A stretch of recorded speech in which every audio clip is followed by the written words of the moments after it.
Bonjour à toutes et à tous, je suis heureuse de vous retrouver aujourd'hui pour vous parler du tarot et de l'amour. Également tout ce qui est relationnel, évidemment, amical ou amoureux, ou même les relations de travail. Mais surtout tout ce qui est les sentiments, les émotions, donc l'amour et toutes nos relations. L'amour. L'amour est un des domaines privilégiés dans lequel le tarot peut vous apporter de précieuses réponses. Si tarot et amour ont toujours fait bon ménage, c'est parce que tous deux obéissent à la même logique. En amour, comme dans le tarot, tout est question de rencontre, de moments, de combinaisons, entre les cartes et entre les êtres. Pour l'amour et les relations, les cartes du tarot ordinaire, avec leur interprétation générale, peuvent prêter à confusion et installent plus de doutes que de réponses. L'amour est un des domaines privilégiés dans lequel le tarot peut vous apporter de précieuses réponses.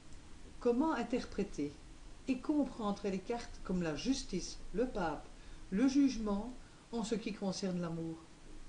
Les messages amoureux et relationnels seront bien au cœur de chaque carte, mais il faut bien tenir compte et présent à l'esprit l'idée de l'amour et de la relation, s'il s'agit du relationnel amical ou amoureux.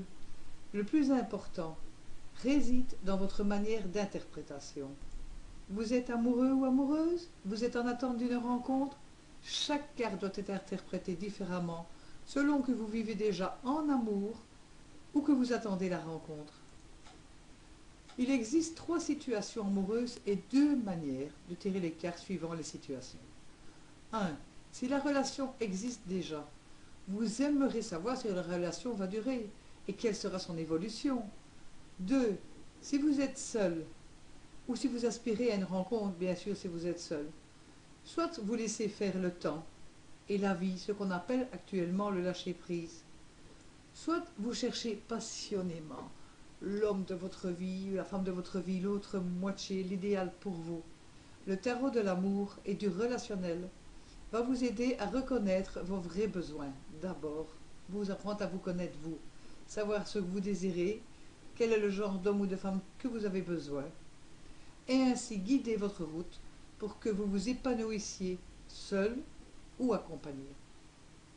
Troisième solution, si votre relation est incertaine, parce que vous venez de vous disputer, vous venez de vous séparer, mais vous aimez encore tous les deux, soit vous avez une relation cachée, secrète, soit vous aimez quelqu'un qui ne le sait pas.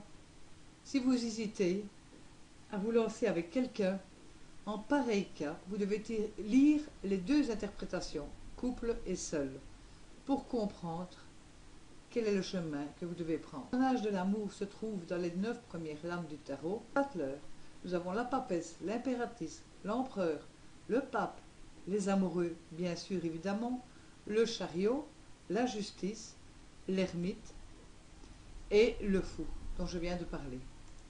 Ces cartes permettent lors du tirage de représenter des personnages et d'écrire soit des personnes clés qui interviennent dans votre vie, soit un aspect de votre propre personnalité. Prenez bien le temps de réfléchir aux questions que vous allez poser aux cartes. Pour que le tarot parle d'amour, vous devez vous concentrer sur ce qui vous préoccupe vraiment au niveau amour ou relationnel. Étudiez bien les cartes que vous avez tirées. Elles vous donnent une tendance relative à vos sentiments et à ceux de la personne que vous aimez, mais également à ceux de votre entourage respectif, à tous les deux. Elles vous décrivent des événements à venir, tels une rencontre, un rendez-vous ou une union. Le tarot de l'amour vous permet d'en savoir davantage sur les réflexions de votre bien-aimé et sur ce qu'il pense de vous. Ça, c'est important. Dans la prochaine vidéo, nous vous donnerons des clés pour comment interpréter les cartes de l'amour ou du relationnel. Je vous montrerai le tirage d'amour sous la forme de la croix celtique qui nous expliquera d'où vient le blocage que vous rencontrez et le conseil pour vous guider dans votre relation.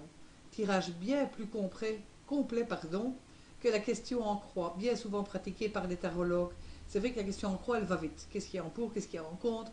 d'après ce que vous avez pensé, et quelle est la réponse, quelle est la synthèse de la réponse finie. L'acroceltique est bien plus complète. Et je vous offre en cadeau cette clé, je vais vous l'expliquer. En attendant, je vous donne un petit conseil, soit le soir avant d'aller dormir, soit le matin quand vous vous levez, ça c'est chacun. Tirez 2 cartes. Pourquoi 2? Une, pour voir ce qui sera en positif sur votre journée, ou si vous la tirez au soir pour votre journée du lendemain. Une carte pour ce qui est positif, ce qui va vous arriver en bon, une autre carte pour voir ce qu'il y a, dirons-nous, de négatif entre crochets, c'est-à-dire plutôt ce que vous aurez à combattre ou à supporter pour la journée. Ainsi, vous aurez des cartes pour une ambiance, et ce qui vous permettra de mieux comprendre vos cartes également. Vous désirez en savoir plus sur mes tirages secrets pour l'amour? Vous désirez des conseils sur le tarot ou sur les cartes de Mademoiselle Lenormand? Inscrivez-vous via le formulaire et je vous enverrai ma newsletter avec des petits conseils tous les 15 jours environ. À bientôt!